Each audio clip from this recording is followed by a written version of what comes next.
আপনার প্লেট কই? দাঁড়াই খাচ্ছেন কে? বসি খান। বিশাল আকারের ফিস্টি সবাই মিলে খাচ্ছি।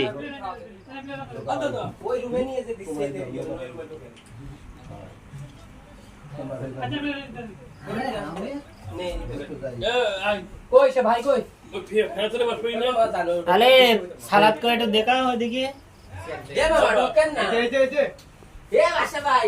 সালাদ শেষ। আইও ও খিরা আছে ওদিকে না?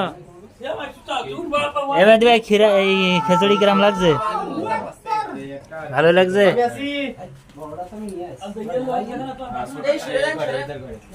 আরে খিচুড়ি কিরম লাগছে?